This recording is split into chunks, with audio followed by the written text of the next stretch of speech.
Halo, Assalamualaikum. Kembali lagi di Makin Privat. Kali ini kakak akan membahas part 2 Simak UI Kimia tahun 2019. Saya akan melanjutkan ya dari nomor 52 sampai nomor 60 ya nanti ya insya Allah.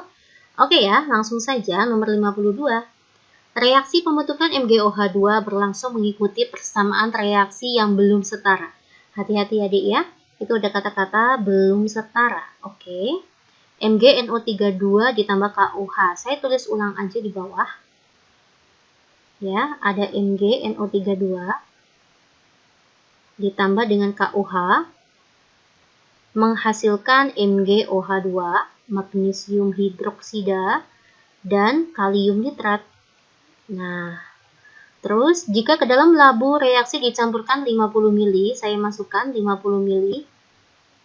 Ya, MgNO32-nya adalah 0,2 M. KOH-nya itu sama 50 ml. 0,3 M. Maka reaksi yang sisa. Oke guys, kita mencari yang sisa. Berarti kita butuh mula-mula reaksi sisa. Ya. Ini berarti berapa mol? Rumusnya mol adalah M dikalikan V. Ini berarti adalah 10 milimol. Ini berarti 15 milimol. Ya, kita setarakan terlebih dahulu. Kita lihat Mg-nya 1. Mg-nya 1 sudah sama ya. Kita lihat N-nya ada 2. Di sini N-nya baru 1, maka saya kasih 2 di sini. Maka terlihat K-nya 2, maka saya masukkan sini 2. Oke ya guys. Nah, udah setara semuanya. O-nya ada berapa nih? H-nya aja ya. H-nya 2. Di sini H-nya juga sudah 2. Ya, insya Allah udah setara. Kita lihat manakah yang dikatakan mol pembatas. Mol pembatas itu belum tentu mol yang lebih sedikit nih. 10 sama 15 kecilan 10. Berarti mol pembatasnya 10 dong mbak. Belum tentu. Mol pembatas adalah mol yang lebih kecil setelah dibagi koefisien. Ingat itu ya. Kita lihat. Berarti ini 10 dibagi koefisiennya 1. Maka 10. Lah ini 15 dibagi koefisiennya 2. Berarti 7,5. 7,5 sama 10 kecilan mana? 7,5. Artinya ini adalah mol pembatas. Nah, justru 15 ini habis guys. Nah, dikurangi berapa dek biar habis? Dikurangi 15. Nah, berarti berkurang berapa dek? Kita bermain koefisien. 1/2 dikalikan 15, maka berkurang 7,5. Oke, maka sisanya adalah 2,5. 2,5 milimol ya. Inilah reaksi sisanya. Berapakah konsentrasinya? Saya taruh sini aja yang agak longgar. Rumusnya konsentrasi sisa itu adalah mol sisa dibagi dengan volume total. Nah, mol sisanya itu adalah 2,5. Volume totalnya berapa? 100 ml ya.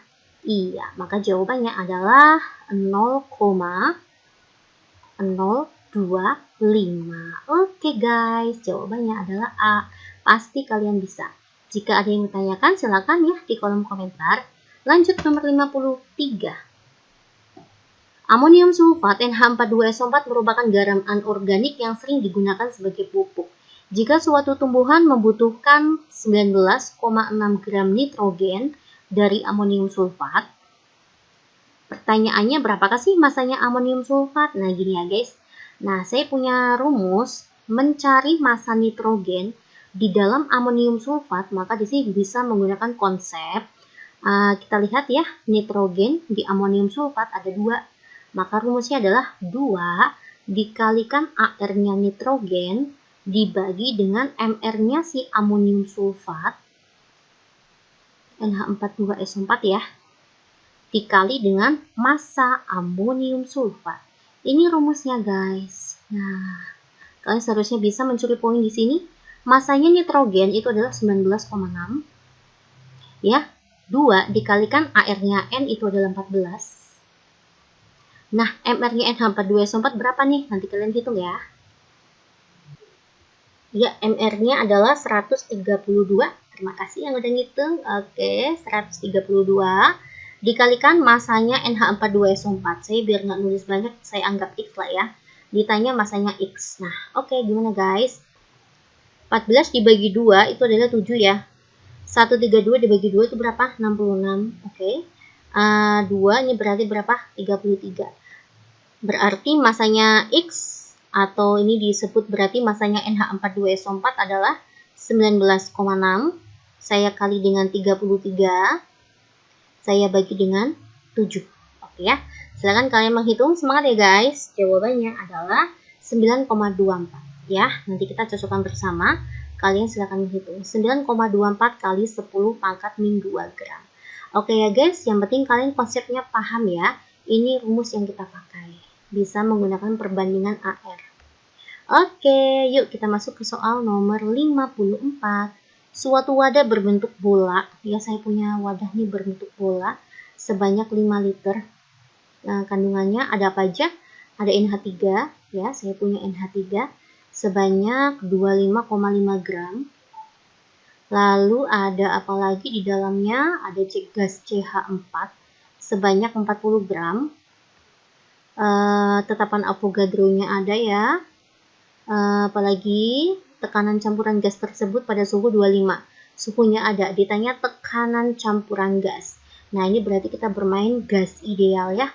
Karena suhunya 25 Celcius, ada tetapan Avogadro. Saya pakai rumus PV-nRT, begitu guys. Nah, tekanannya nggak tahu. Volumenya berapa mbak? Volumenya 5. Lah, N di sini karena campurannya ada 2 gas, maka pakai N-nya di sini, mbak, lepas di sini ya. N itu artinya N1 ditambah N2. N itu adalah mol. Nah, anggap saja ini punyanya si NH3, berarti ini punyanya CH4. Nah, rumusnya gimana, mbak? Berarti kan 25,5 saya bagi dengan MR-nya. 14 ditambah 3, 17 ya. Ditambah dengan, berarti itu adalah 40. Saya bagi dengan 12 tambah 4 itu 16. Oke ya. 25,5 dibagi dengan 17 itu adalah 1,5 ya. 3/2 ini. Ditambah dengan 40 dibagi 16 itu adalah 2,5. Ya, maka molnya ketemu 4. Ini adalah mol totalnya. Saya masukkan ini 4 ya. Nah, berarti ini masukkan 4. R-nya adalah 0,082 dan hati-hati suhu itu pasti dalam bentuk Kelvin ya jika soalnya gas ideal. Maka 25 ditambah 273. Oke guys, semangat ya guys besok menghitungnya ya. Selama kalian tahu konsepnya, hitungnya semangat ya. Jawabannya adalah 19,549 ya. Ini jujur ya, kakak sudah dibantu dengan kalkulator ini, pakai kalkulator nggak apa-apa ya guys. Tapi kalian harus semangat ya belajarnya ya. Menghitungnya harus yang tepat. Oke, pejuang SIMAK UI pasti kalian semangat. Nomor 55, apa ini? Suatu larutan penyangga dibuat dengan mencampurkan asam benzoat. Oke, asam benzoat kayak apa sih mbak? Kayak gini guys. C6H5COOH. Inilah asam benzoat. Apalagi 55 mili ya. Iya, saya punya 55 mili 0,2 M. pKa-nya ada ya. pKa-nya adalah 4,19, saya taruh sini aja. Dengan natrium benzoat itu adalah C6H5COONA. Ini adalah natrium benzoat sebanyak 45 mili 0,2 M. Oke. Jika ke dalam sistem tersebut ditambah BaOH2. Oh, berarti setelah kita hitung ditambah BaOH2 ya. Nah, berarti setelah direaksikan dengan garam ditambah dengan suatu basa ya, basa kuat. Rasio asam benzoat dibanding dengan benzoat. Nah, berarti perbandingan asam lemah dengan basa konjugasinya setelah penambahan basa BaOH2 ini. Oke guys. Ini adalah tipe penyangga ya. Kenapa penyangga? Karena CH3COOH itu adalah asam lemah ditambah dengan garamnya. Ini tipe penyangga ya. Nah, ternyata ditambah dengan basa. Nah, saya langsung aja gini ya. Saya buat di sini. Yang namanya suatu penyangga kalau ditambah basa, maka yang bereaksi adalah asam lemahnya. Kalau besok suatu penyangga asam kok ditambah dengan asam, maka nanti yang bereaksi adalah basa konjugasinya, kayak gitu. Karena ini ditambah basa, maka nanti yang bereaksi adalah asam lemahnya. Jadi reaksinya kayak gini, ada C6H5COOH ditambah dengan BaOH2. Yang masuk itu adalah OH-nya ya. Nanti hasilnya adalah C6H5COO- plus H2O. Nah, gitu. C6H5COOH-nya itu berapa mol? Dari sini. 55 dikalikan 2. 55 kalikan 2 itu kan 111 ya. Berarti 11 ya, 11 milimol ya. Ya, saya masukkan 11 milimol. OH-nya berapa? Nah, kita lihat di sini, guys. Saya masukkan di sini ada BaOH2 terion jadi apa ya? Ba2 plus dan 2 OH-. Nah, ternyata kita lihat di soal adalah 1 milimol. Saya masukkan di sini 1 milimol. Nah berarti yang bereaksi OH-nya ya, berarti adalah 2 milimol. Bermain koefisien 2/1 dikalikan 1. Saya masukkan di sini berarti 2 milimol.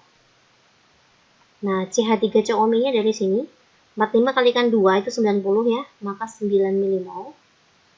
Nah, ini adalah mula-mula reaksi sisa. Oke. Nah, kayak gini ya. Maka ini habis. Ini berarti min 2. 11 kurangi 2 itu berapa guys? 9 ya. Ini berarti plus 2. Ingat, produk itu positif ya. Nah, berarti ini 11. Nah, inilah sistem penyangga baru setelah ditambah dengan BaOH2. Nah, sekarang kita lihat yang ditanya itu apa? Rasio asam benzoat dengan benzoat min. Itu maksudnya kayak gini ya. Rasio asam benzoat berarti C6H5COOH dengan basa konjugasinya C6H5COO-. Nah, itu yang ditanya, berarti 9 banding 11. Oke guys, jawabannya adalah C. Pasti kalian bisa. Ya, lanjut ya, nomor 56. Ke dalam 300 ml larutan asam benzoat, ya, ada asam benzoat lagi, C6H5COOH. Sebenarnya kayak apa sih, Mbak, bentuknya? Bentuknya tuh kayak gini, guys. Ya, gini ya, Dek. Kayak gini. Ini adalah benzena. Nah, gini loh. Nah, gitu. Itu adalah asam benzoat 0,2 M. 300 ml. Ya. Ternyata ditambah dengan kalium hidroksida 2,8 gram. Ya, apalagi Ka-nya ada. Oke, ditanya pH-nya. Nah, yuk kita lihat ya. Maka produknya apa sih? Produknya adalah kalium benzoat. Kayak gini ya, C6H5COOK. H-nya disubstitusi oleh K, nanti H-nya lepas bereaksi dengan OH- menjadi H2O. Gitu ya, guys. Berarti saya butuh mula-mula reaksi sisa untuk melihat siapa pembatasnya. Ya, apakah dua-duanya habis ataukah hanya salah satu yang habis? Ya, kita lihat ya. Ternyata ada konsentrasi dengan volume. Maka rumusnya adalah M dikalikan P. 300 dikalikan 0,2 itu 60 ya. Tapi hati-hati, ini adalah 60 milimol karena ini mililiter. Jika kita jadiin mol, maka dibagi 1000 ya. Jadi 0,06 ya. Oke, yang di sini ternyata ada yang massa. Berarti nanti gram dibagi dengan mr-nya. K itu 39. Saya tulis di sini ya. 39 ditambah 16 tambah 1, 17.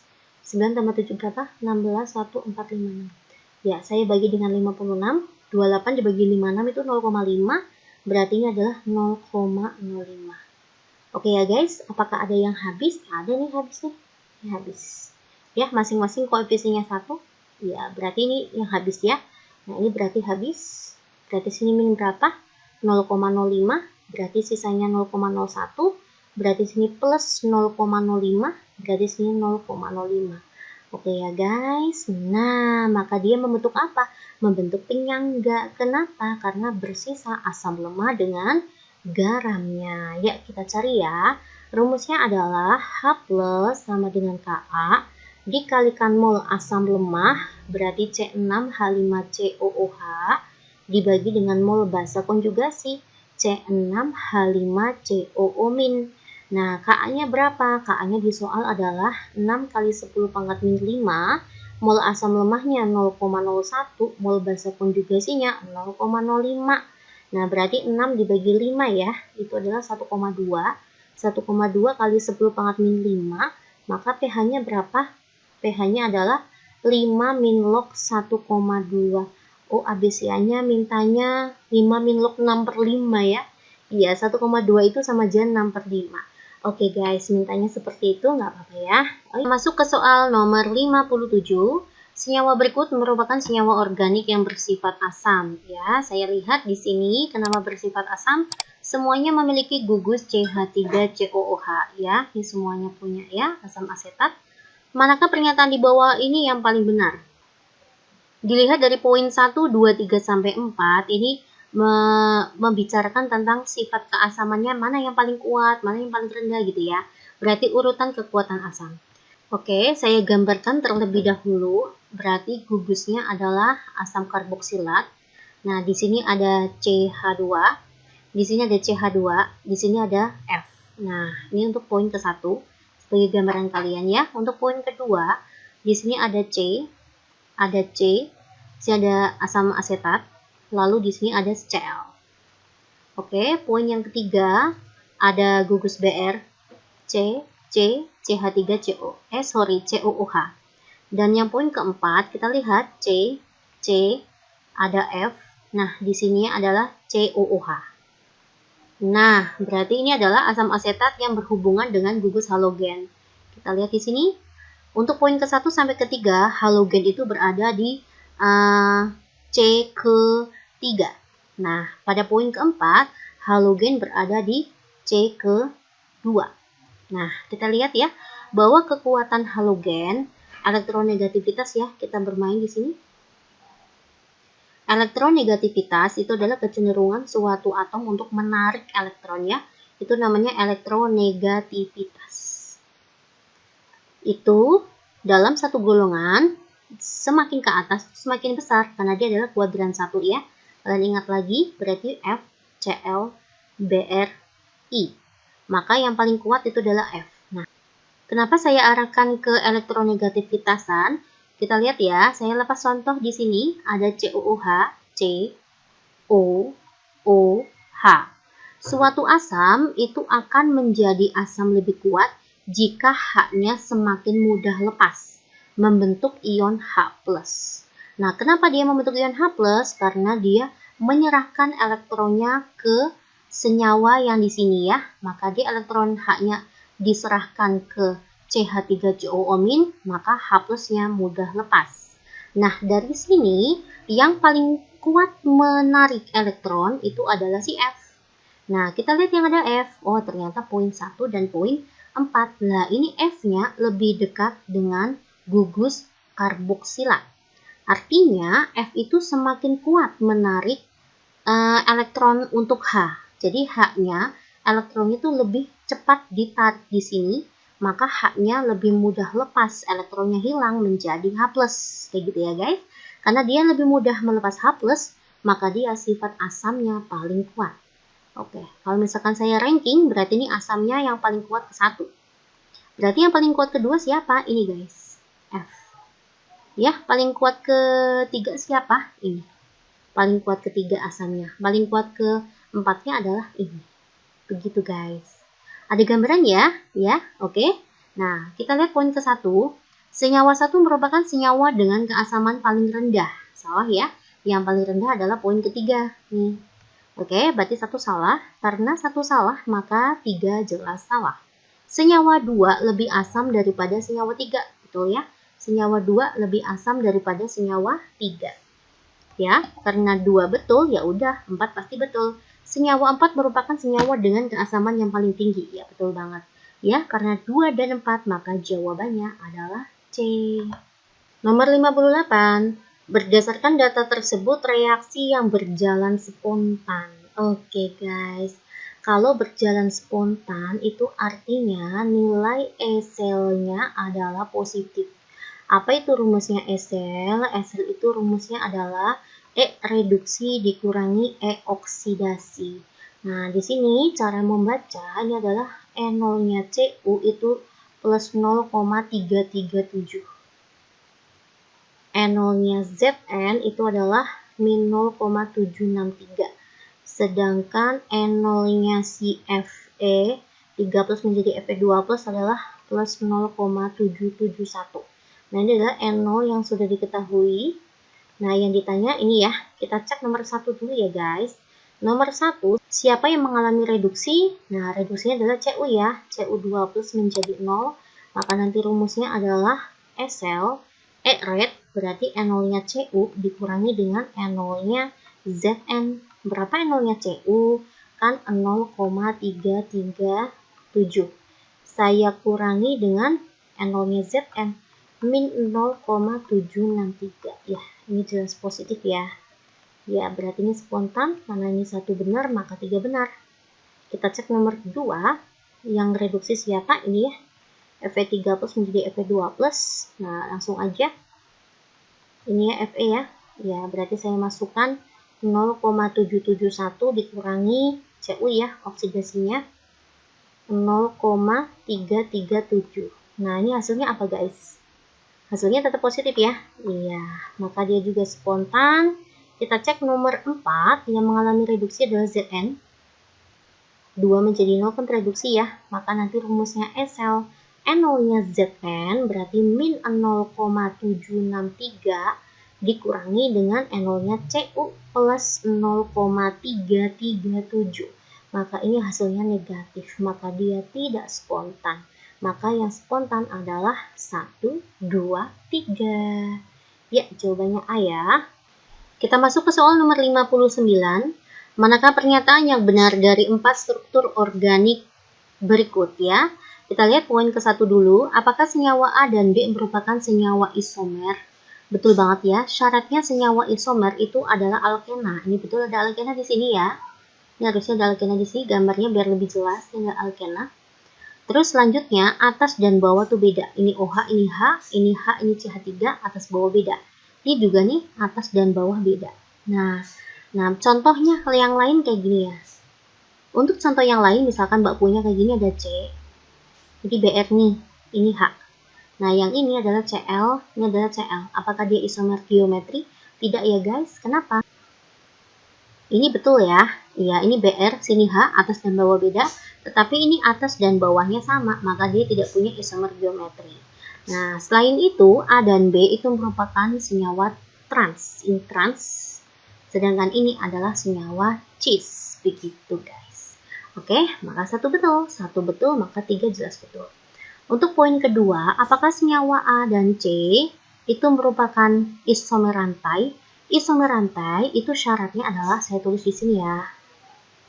Yang namanya isomer rantai itu memiliki syarat rumus molekulnya sama dan gugus fungsinya itu juga sama. Inilah yang disebut dengan isomer rantai. Nah, untuk selanjutnya ada lagi, misalkan Mbak punya ada isomer fungsi. Kalau isomer fungsi itu rumus molekulnya sama, tetapi gugus fungsinya beda. Begitu ya guys. Nah, sekarang kita lihat poin A dan C. Kita lihat poin A. Ternyata gugus fungsinya adalah alkohol. Ini alkohol. Sedangkan poin C, gugus fungsinya keton. Udah beda banget ya. Dia tidak memiliki gugus fungsi yang sama. Ya jelas bukan isomer rantai. Ya udah, berarti 2 salah ya. Kalau 2 salah, maka 4 salah. Karena 1 dan 3 benar. Oke, karena 1 dan 3, maka jawabannya adalah B. Paham ya guys? Sekarang kita lihat. Mungkin ada yang bertanya ya, kenapa senyawa B dan D itu disebut isomer fungsi, padahal ini adalah alkohol, ini adalah keton. Biasanya kan alkohol dengan ether gitu ya. Sorry, bukan keton, maaf, aldehid. Ini adalah CHO. Nah, harusnya kan alkohol dengan ether, Mbak. Tetapi kita lihat ya, untuk poin B, rumus molekulnya gimana guys? Kita lihat C-nya ada berapa? 1, 2, 3. Berarti C-nya 3. H-nya kalian hitung. 1, 2, 3. Tambah 3 itu 6. O-nya 1. Nah, untuk poin apa nih? Untuk poin D ya. Ini poin B. Ini untuk senyawa D. Kita lihat C-nya ada 1, 2, 3. Maka C-nya 3. H-nya berapa, Mbak? Nah, ini artinya kan CH3 di sini ya. Ini CH3 berarti ini adalah CH2. Nah, berarti kan 3, 5, 6. Berarti H-nya 6, O-nya 1. Nah, ini rumus molekulnya sama, tetapi gugus fungsinya beda. Ini adalah alkohol, ini adalah aldehid. Nggak apa-apa. Yang penting rumus molekulnya sama, gugus fungsinya berbeda. Itulah yang disebut dengan isomer fungsi. Oke ya guys? Ya, kita bisa lanjut ke soal nomor 60. Spesies yang terdapat dalam larutan KCN dalam air. Oke ya, langkah pertama itu artinya KCN saya ionisasi menjadi K+ dan Cn-. Nah, terus kalau di dalam air itu artinya terhidrolisis maksudnya ya. Saya coba kayak gini, berarti K+ sama Cn-, aduh nih, ditambah dengan H2O. Karena K itu adalah golongan kuat, maka dia tidak bisa terhidrolisis. Nah, untuk yang lemah itu terhidrolisis jadi kayak gini.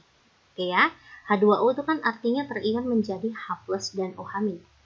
Lalu negatif bereaksi dengan positif, maka nanti jadinya HCN dan OH-nya lepas. Nah, ini oke ya guys. Oke, kita lihat nomor 1, apakah membentuk ion K+? Betul, ini ada ion K+. Ya, 1 benar, maka 3 benar. Ada molekul HCN, ini molekul HCN. Oke ya, apakah ada ion Cn-? Betul, ion Cn-. Nah, apakah ada senyawa KCN? Tidak, KCN itu terhidrolisis. Terhidrolisis parsial membentuk garam basa. Ya, berarti nomor 4 salah. Oke ya, jawabannya 1, 2, 3, yaitu A. Oke guys, kita sudah membahas SIMAK UI 2019 Kimia.